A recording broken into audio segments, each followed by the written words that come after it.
രാഹുൽ മാങ്കൂട്ടത്തിൽ പാലക്കാട് എത്തിയാൽ തടയുമെന്നാണ് ഡിവൈഎഫ്ഐ പറയുന്നത്. രാഹുൽ LDF-ൽ ഇരിക്കുന്ന മൂന്ന് പ്രധാനപ്പെട്ട ആളുകൾ, അതിലൊരാൾ മന്ത്രി KB ഗണേഷ് കുമാർ, മൂന്നാമത്തത് MLA മാർ. രണ്ടാമത്തെ ആള് ഒന്ന് കടകംപള്ളി സുരേന്ദ്രൻ, ഒന്ന് സിമൻ മുകേഷ്. ഈ മൂന്ന് പേരും നിയമസഭയിൽ ഇരിക്കുകയല്ലേ. ഈ മൂന്ന് പേർക്കെതിരെ എന്തെങ്കിലും നടപടി എവിടുന്നെങ്കിലും വന്നിട്ടുണ്ടോ? KB ഗണേഷ് കുമാറിനെതിരെ ഉയർന്ന ആരോപണങ്ങളെ കുറിച്ച് ഞാൻ ഈ പറയേണ്ട കാര്യമില്ലല്ലോ. പാലക്കാടെത്തുന്ന രാഹുൽ മാങ്കൂട്ടത്തെ ഡിവൈഎഫ്ഐ തടയുന്നതിന് മുമ്പ് സ്വന്തം ഭരണത്തിലും മുന്നണിയിലുമുള്ള മന്ത്രിയെയും MLA-മാരെയുമാണ് തടയേണ്ടത്. ആരോപണ വിധേയർ, കേസുള്ളവർ, കോടതിയിൽ നിന്ന് മുൻകൂർ ജാമ്യം ലഭിച്ചവർ LDF-ലും മന്ത്രിസഭയിലും മുന്നണിയിലും തുടരുമ്പോൾ രാഹുൽ മാങ്കൂട്ടത്തിനെ കൊത്തിവലിക്കാൻ കോൺഗ്രസ് വിട്ടു നൽകരുത്. ഈ സാഹചര്യത്തിൽ രാഹുലിനെതിരെയുള്ള നടപടി പുനഃപരിശോധിക്കണം. രാഹുലിനെ കോൺഗ്രസ് സംരക്ഷിക്കണം. ഈ അവസരത്തിൽ VS അച്യുതാനന്ദൻ്റെ സന്തത സഹചാരിയായിരുന്ന KM ഷാജഹാൻ പറയുന്ന വാക്കുകൾ വളരെ പ്രസക്തമാണ്. ഇദ്ദേഹം കേരളത്തിലെ പ്രമുഖ രാഷ്ട്രീയ സാമൂഹിക പ്രവർത്തകനാണ്. ഇദ്ദേഹം ഇടതുപക്ഷ രാഷ്ട്രീയ ചിന്താഗതിയിലും ശക്തമായ പൊതുപ്രസ്താവനകളിലും അറിയപ്പെടുന്ന വ്യക്തിയാണ്.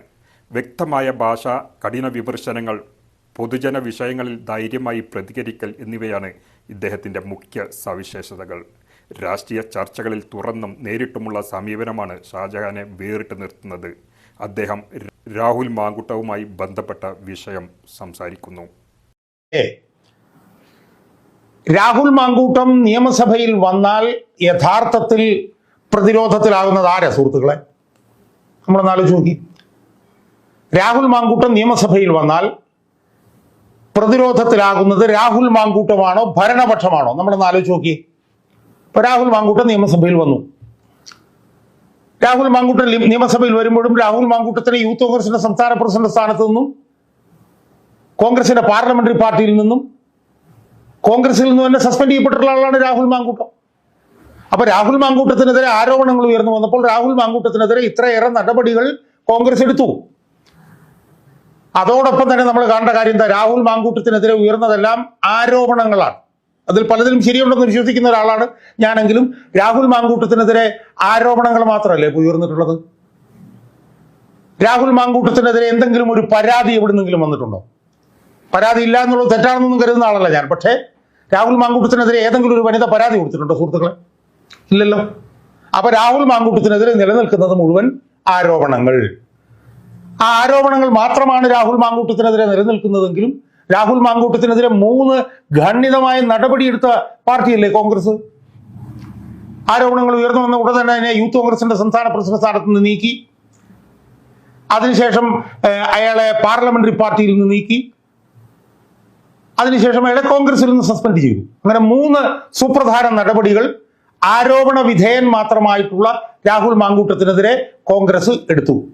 വസ്തുതയല്ലേ? എന്നാൽ മറുഭാഗത്ത് LDF ഒന്ന് ആലോചിച്ച് നോക്കി. LDF-ൽ ഇരിക്കുന്ന 3 പ്രധാനപ്പെട്ട ആളുകൾ, അതിലൊരാൾ മന്ത്രി KB ഗണേഷ് കുമാർ, മൂന്നാമത്തത് MLA മാർ. രണ്ടാമത്തെ ആള് ഒന്ന് കടകംപള്ളി സുരേന്ദ്രൻ, ഒന്ന് സിമൻ മുകേഷ്. ഈ 3 പേരും നിയമസഭയിൽ ഇരിക്കുകയല്ലേ. ഈ മൂന്ന് പേർക്കെതിരെ എന്തെങ്കിലും നടപടി എവിടുന്നെങ്കിലും വന്നിട്ടുണ്ടോ? KB ഗണേഷ് കുമാറിനെതിരെ ഉയർന്ന ആരോപണങ്ങളെ കുറിച്ച് ഞാൻ ഈ പറയേണ്ട കാര്യമില്ലല്ലോ. സോളാർ പരാതിക്കാരിയുടെ ഭർത്താവ് ബിജു രാധാകൃഷ്ണൻ മന്ത്രിമന്ദിരത്തിൽ തന്നെ വെച്ച് ഇടിച്ച് ചതച്ച് ചമ്മന്തിയാക്കിയതാണെന്ന് ആർക്കാണ് അറിയാൻ പാടില്ലാത്തത്? ഈ KB ഗണേഷ് കുമാറിനെ അവസാനം സ്വന്തമായി അടിച്ച് മുഖത്ത് മുഴുവൻ പരിക്കേൽപ്പിച്ചിട്ട് ഭാര്യ മർദ്ദിച്ചതാണെന്നും പറഞ്ഞ് കേസ് കൊടുത്ത ഒരു നാണം കെട്ടവനല്ലേ ഈ KB ഗണേഷ് കുമാർ എന്ന് പറഞ്ഞിട്ടുള്ള ഈ ട്രാൻസ്പോർട്ട് മന്ത്രി. അയാൾക്ക് സോളാർ പരാതിക്കാരിയിൽ ഒരു കുട്ടിയുണ്ടെന്ന് CBI അന്വേഷണ റിപ്പോർട്ടിൽ പോലും പറഞ്ഞിട്ടുള്ളതല്ലേ. സോളാർ പരാതിക്കാരി അയാൾ മാനിപ്പുലേറ്റ് ചെയ്തിട്ടാണ് ഈ പരാതികൾ മുഴുവൻ ഉണ്ടാക്കിയത് എന്നുള്ളത് സംബന്ധിച്ചിട്ടുള്ള ആരോപണങ്ങൾ ശക്തമായി പൊതുമണ്ഡലത്തിൽ നിൽക്കുകയല്ലേ. അപ്പൊ അയാൾക്ക് സോളാർ പരാതിക്കാരിയിൽ അനധികൃതമായ ഒരു കുട്ടിയുണ്ടെന്ന് ഇന്ത്യയിലെ ഏറ്റവും പ്രധാനപ്പെട്ട പ്രീമിയർ അന്വേഷണ ഏജൻസി ആയിട്ടുള്ള CBI-യുടെ റിപ്പോർട്ട് പുറത്തു വന്നിട്ടും ഉളുപ്പും ലജ്ജയും ഇല്ലാതെ മന്ത്രിസ്ഥാനത്ത് തുടരുന്ന ആളല്ലേ KB ഗണേഷ് കുമാർ. MLA പോലുമില്ല, മന്ത്രിസ്ഥാനത്ത് തുടരുകയല്ലേ. ഇനി കടകംപള്ളി സുരേന്ദ്രന്റെ കാര്യം എടുത്തേ. ശ്രീമതി സ്വപ്ന സുരേഷ് നീചവും നിഷ്ഠൂരവും നാണം കെട്ടതും പരമദയനീയവുമായിട്ടുള്ള എത്രയോ ഗുരുതരമായിട്ടുള്ള ആരോപണങ്ങൾ കടകംപള്ളി സുരേന്ദ്രനെ കുറിച്ചിട്ട് ഉന്നയിച്ചു. ഞാനതൊന്നും ഇവിടെ വിശദമായി പറയുന്നില്ല, ഞാൻ അതിനെക്കുറിച്ച് വീഡിയോ ചെയ്തിട്ടുള്ളതാണ്. സ്വപ്ന സുരേഷ് പരസ്യമായി വന്ന് പറഞ്ഞില്ലേ? നമ്മൾ വീട്ടിൽ കയറ്റാൻ കൊള്ളാത്ത ആളാണെന്ന് പറഞ്ഞില്ലേ? ചെരിപ്പൂരി അടിക്കുന്ന ആളാണെന്ന് പറഞ്ഞില്ലേ? വളരെ ആത്മസംതൃപ്തി കിട്ടുന്ന ചില ശബ്ദങ്ങൾ ഫോണിൽ കൂടി പുറപ്പെടുവിച്ച ആളാണ് എന്ന് പറഞ്ഞില്ലേ? അവർ പരസ്യമായി വന്ന് അവർ പറഞ്ഞതല്ലേ? അവരതെന്തെങ്കിലും പിൻവലിച്ചിട്ടുണ്ടോ? അതിലെല്ലാം താൻ ഉറച്ചു നിൽക്കുന്നു എന്നല്ലേ അവർ പറഞ്ഞിട്ടുള്ളത്? അത് കടകംപള്ളി സുരേന്ദ്രനെ കുറിച്ചിട്ടല്ലേ പറഞ്ഞത്? നമ്മൾ ആലോചിക്കേണ്ടത്, രാഹുൽ മാങ്കൂട്ടവുമായി ബന്ധപ്പെട്ട് പരാതിക്കാരില്ല എന്നുള്ള വസ്തുത ഇപ്പോഴും നിലനിൽക്കുമ്പോഴാണ് കടകംപള്ളി സുരേന്ദ്രനെതിരെ സ്വപ്ന സുരേഷ് എന്ന് പറഞ്ഞൊരു വനിത പരസ്യമായി വന്ന് ഇത്ര നാണം കെട്ട രീതിയിൽ പറഞ്ഞത്. പിന്നെ പൊതുമണ്ഡലത്തിൽ കിടക്കുകയല്ലേ? അത് ദൃശ്യമാധ്യമങ്ങളിൽ വന്നതല്ലേ? സാമൂഹ്യ മാധ്യമങ്ങളിൽ ഇപ്പോഴും കിടക്കുകയല്ലേ? എന്നോട് ഇന്റർവ്യൂവിൽ വരെ അവർ നേരിട്ട് പറഞ്ഞതല്ലേ? അയാൾ ഇപ്പോഴും MLA ആയിട്ട് അവിടെ ഇരിക്കുകയല്ലേ? ആ നിയമസഭയിൽ അയാൾ ഇരിക്കുകയല്ലേ? അയാൾക്കെതിരെ എന്തെങ്കിലും നടപടി എടുത്തിട്ടുണ്ടോ CPM? എന്തെങ്കിലും നടപടി എടുത്തിട്ടുണ്ടോ? ഇനി മുകേഷ് എന്ന് പറഞ്ഞ വേറൊരുത്തൻ, അവൻ സ്ത്രീകളെ പീഡിപ്പിച്ചു എന്നും പറഞ്ഞിട്ട് ഇടതുപക്ഷത്തിന്റെ ഗവൺമെന്റ് കുറ്റപത്രം സമർപ്പിച്ചതല്ലേ? ഇടതുപക്ഷത്തിന്റെ പിണറായി വിജയന്റെ പോലീസ് മുകേഷിനെതിരെ കുറ്റപത്രം സമർപ്പിച്ചതല്ലേ? അയാൾ ഇരിക്കില്ലേ നിയമസഭയിൽ?